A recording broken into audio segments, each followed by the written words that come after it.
Winter is coming and an energy crisis looms while the cost of living crisis increases. So whose fault is it?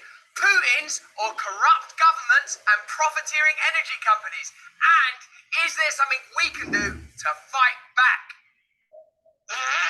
Hello there, you 5.8 million awakening wonders. Thank you for joining me on this voyage toward truth. The great inner light continues to grow and shine, and we become connected. We overcome the attempts to divide us through culture war. We find new forms of unity. We connect to the deep power within us, although the deep power within us is going up in price by the day. Bloody Putin, our inner resources of spirit and love are being priced out of the market by that KGB bastard. Of course, any war in an energy-rich region with former trading partners in commodities, including fossil fuels, would have an impact on the market. But if the cost of living crisis was solely the fault of the war, you wouldn't see energy companies in the UK, the US, and elsewhere in Europe reaching record profits, would you? So, if there's a cost of living crisis, Russell says, you wouldn't see the big energy companies in profit, would you? This is a question. Let's reason this. They wouldn't be making more money, would they? They wouldn't be making more money. If there's a cost of living crisis, they surely wouldn't have the audacity to make more money. They'd put that money, and if they were making money, they'd reduce what they were charging, wouldn't they? Would be impossible, wouldn't it? Because they would be saying, we're making the same money. How is that happening? Why is that happening? Or less money, we're paying more to get hold of these resources. That's just information, right? So if they are making more money... So the energy companies are saying, their argument is, they're paying more money to get these resources, to get it into our homes. Thus, thus why the bills are going up. They're lying, right? We know that now. So let's get into this story and work out what's happening Russell says they're definitely lying. All over the world, in the United States, in the United Kingdom, and importantly, how we can fight back. I read your comments, you know I read your comments, and you're continually asking me, Russell, what can we do to fight back? And that's what we're focusing on. We've got some exciting news coming for you in the next couple of weeks. I can't wait to tell you where this channel is going. But right now, I can tell you that there are brilliant campaigners in the UK addressing this crisis. And we are going to tell you how you can join a movement that if it reaches 1 million people, they will renege on their energy bills in the UK. And those of you watching in the US, you must set up the same system. We can make this a global movement, not centralized power, localized power against the establishment. Let's get into this story. And if you don't subscribe yet, subscribe now. If you can't even subscribe to my channel and turn on that notification bell, how are we going to overcome the corporate elite and overthrow this global tyranny? Focus. Energy bills in the UK are about to jump dramatically. Brian Sullivan joins us now with more on a story he first reported on back in early November. Brian, the UK is where a lot of things are coming together. Higher energy costs, inflation fighting, rate hikes. Yeah, it's all happening at the same time. And what it's going to do, Mike, is result in a pretty steep drop in the quality of life for millions of people in England. Oh, that's not a drop in the quality of life in England. nice. The quality of life is going to deteriorate. Things have been getting worse for a long, long time. Pre-COVID, there were global uprisings, the Yellow Vest movement in France. Ordinary working people have been suffering for a long time, leading to the rise of Trump and Brexit and other radical oppositions to establishment power that are generally portrayed as being right-wing, but I think is a lot more complicated than that. And things are set to get even worse. I wonder if the state are preparing for uprisings by making it more and more difficult to protest and militarizing the police. And by the way, let me tell you, I have nothing but respect for people that work in the services, and I see the relationship between law enforcement and the population of countries as being absolutely vital. We have to make sure we remain solid.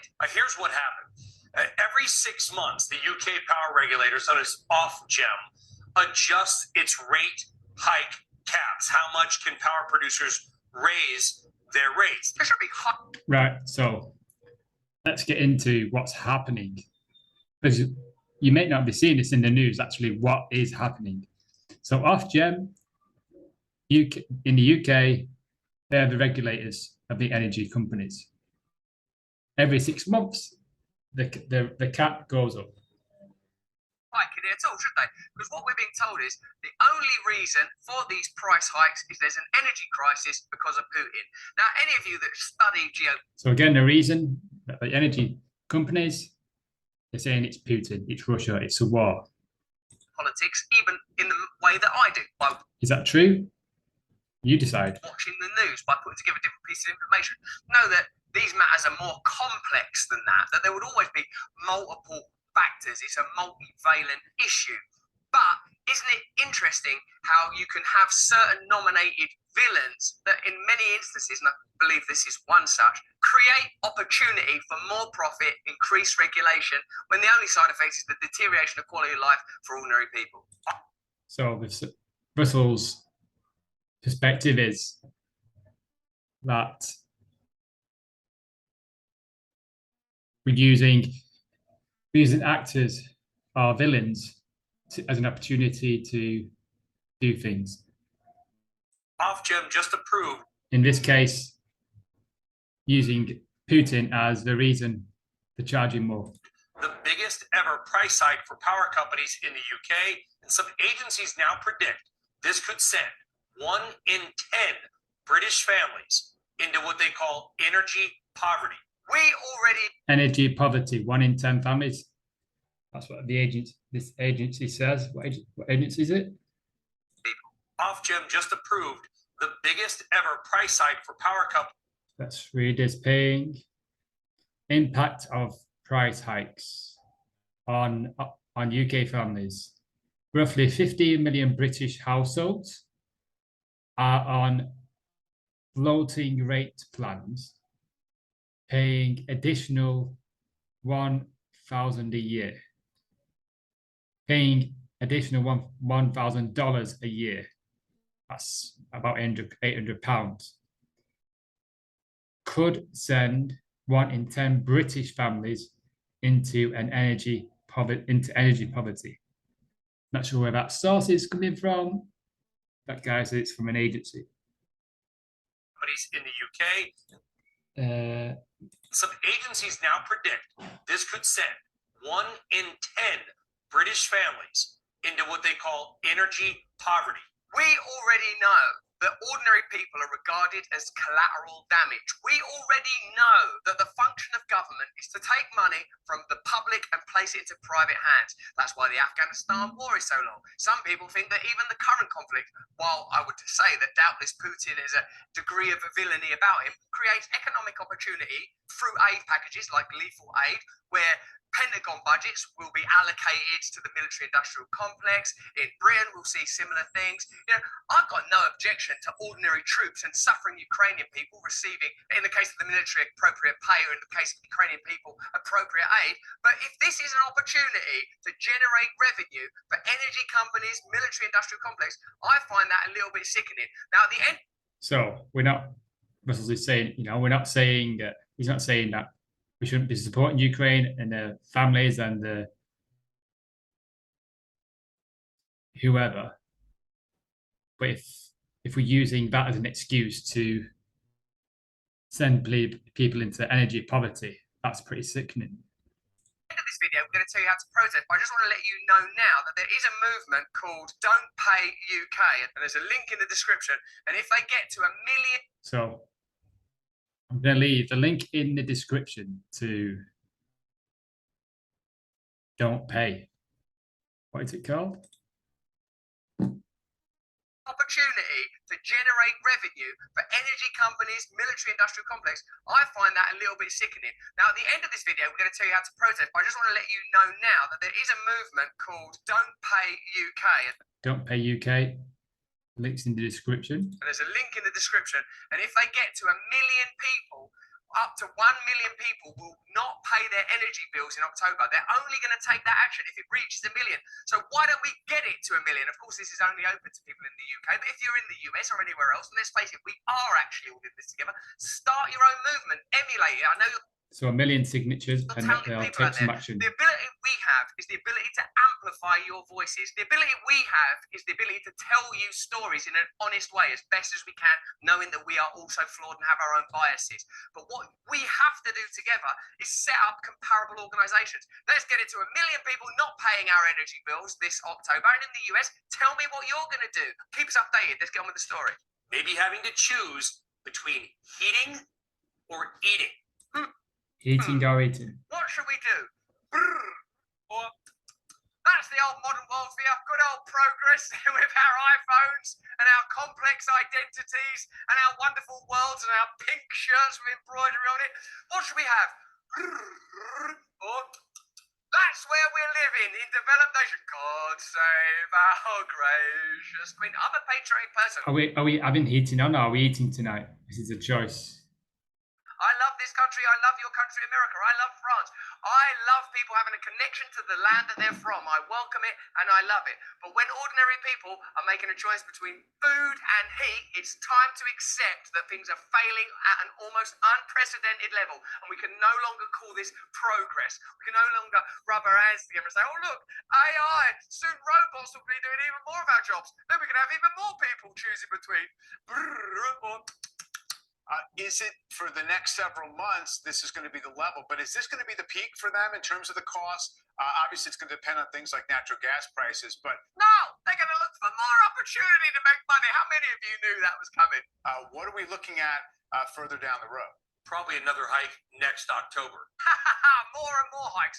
Almost as if establishment power is trying to diminish the ability of ordinary people to come together, taking away the most basic assets. You're all familiar with Maslow's pyramid of needs, right? Maslow's pyramid of needs. At the bottom, psychological needs. Air, water, food, shelter, sleep, clothing, reproduction. It's all being compromised. Right, where first of all we just want shelter Seemingly and food. compromised. Once people are concerned about those things, they're not getting out on the street saying, "Could we have a better, Intentional. fairer Is it society?" People intentional? are just shivering, trying to get a Is it? cracker down What their do you neck think? so Is this they all don't intentional? starve or freeze. Millions of people expected to pay about So we're saying if all people are thinking about is not starving and not freezing, then it will immobilize people to think rationally, to protest, and be in that stress, fight or flight mode of thinking, where's our next meal coming from? You know, and causing stress, arguments in the family, unrest, all that other stuff that comes from being hungry and starving and being cold. You know, winter's coming. 80% more a year on their household energy bills starting in October. That is unacceptable. The only reason that would be acceptable at all is if resources were genuinely failing. So we'll just make sure that energy companies aren't making record profits. As long as that's not happening, at least we have a sense that we're all in this together. But if they are profiteering, there simply has to be a protest. It's a civic duty to refuse to pay those bills. Don't pay UK, link is in the description. If they get to 1 million, that's solid. One person not paying their energy bills, you're getting cut off, you're going to freeze. 1 million people not paying your energy bills, there's nothing they can do about it. And let me break it down for you. So right now, the energy cap, so this is the highest amount a company can charge a household a year, it's about £1,900. £1,900 is the cap. Starting October, that's going to go up to more than $5,400. They're increasing Going from 1,900 to 5,400 in October. simply to maintain profits. This is where our economic and financial systems have to be challenged, certainly addressed. Because if this is to generate profit rather than to sustain a system, then I mean, is it obvious? You can't plunge people into poverty so that shareholders can continue to take dividends, so that the value of energy companies can continue to increase. That is unethical. That's exploitation. It's tyranny. It's state manipulation. It's lying at the level of saying this is all the result of the Ukrainian war. I don't know enough to know what the details of that war are, but what I'll tell you is that if So is it? I don't know. What is this all a result of the war in Ukraine, or are they lying? Do you have any more in depth? To, you know what Russell's saying he doesn't know. Do you have any other valid reasoning or rationality why these energy bills are going up, and all these caps are going up, and plans for more caps going up next year and next 6 months. If the energy companies are continuing to profit, then the line that is all Putin's price hikes is simply a lie. Even as this announcement was made, the energy regulator came out and acknowledged this is going to be devastating for families. Good news, everyone. This is devastating for families, but I'm in a family. Yeah, you're going to be. So the energy regulator, Ofgem, has already said it's going to be devastating for families. That's the regulator. Really fucked, but we're going to be hot, hot, hot. It doesn't matter to me. I spend winter in the Caribbean. That's because it comes. So what are they doing about it? If Ofgem is saying this is going to be devastating family, what's happening? Then surely if they know this, then surely there should be some urgent action required. Comes at a time when the UK is already grappling with double-digit inflation, and this isn't even the first time that energy prices went up this year. This is happening all over the world. The ordinary people of America have more in common with ordinary people in the UK, France, all over the world. We have more in common with one another. I'm not claiming to be poor anymore. I'm not naive. I know that. I do all right. I've been poor. But the fact is this: establishment elites are profiting from poverty. It's gone too far. It has to be addressed. It will only be addressed by uprising. Right. So the case is Russell, it's that big pharma, big energy companies, big corporations profiting, intentionally profiting from poverty. When failure within the system is assured, you have to move beyond the system in order to succeed. There's now a lot of concern for families across the region, particularly people who they define as living in fuel poverty. These are people who can't afford to plug in their fridge. Okay, so if you're watching this in America, you know what cost of living crisis you're facing. This is how it breaks down in our country, the UK. UK households will pay almost triple the price to heat their homes this winter compared with a year ago. UK homes will pay triple what they did last year. Jarring increase for millions of people already struggling to afford everyday essentials. Already struggling. Without the triple X3 increase, already struggling. The National Energy Action predicts this will push 8.2 million, 1 in 3 households into fuel poverty. Leaked analysis 1 in 3. Oh, 1 in 3, that says. 1 in 3 households. from the Treasury reveals top energy generators are estimated to make more than 170 billion in excess profits over the next 2 years. UK, where's this from? Don't know. Switch editions. Not sure where that's from, but it says UK sees up to 170 billion excess profits for energy firms. Just take a moment to absorb that. During this time that's being defined as a crisis, energy generators are going to accumulate 170 billion pounds, that's a bit more than dollars, in profit. That shows you that it's not about simply keeping the lights on, to use a popular analogy. This is about continuing to profit at the expense of ordinary people. That is a kind of devout corporatist fundamentalism. If they were a jihadi group demanding that their rights continue to be met in the face of such suffering, we'd have boots on the ground military opposition. But because this is an alliance between the corporation and the state, nothing can be done except by grassroots movements like Don't Pay UK, a movement that pledges that if they reach 1 million people signing up to their action, they will not pay fuel bills in October. This kind of unprecedented action is exactly what's required when facing this type of tyranny. Of course, this is not just the UK and the US, it's happening all over the world. This is a real opportunity. So that's the UK. I'm going to leave this link in the description. You can have a look at the website, have a look at the campaign. Not telling you to sign it, not telling you, asking you to, but I'm just asking you to think about it. Think about what Russell's saying, think about what these stories say, the news, weigh it all up. If this website gets to 1 million signatures, 1 million people will not pay their bills in October. The grassroots, as Russell says, grassroots action rising from the top bottom. So, yeah, any comments always open to your comments. Don't forget to share this and enjoy your day.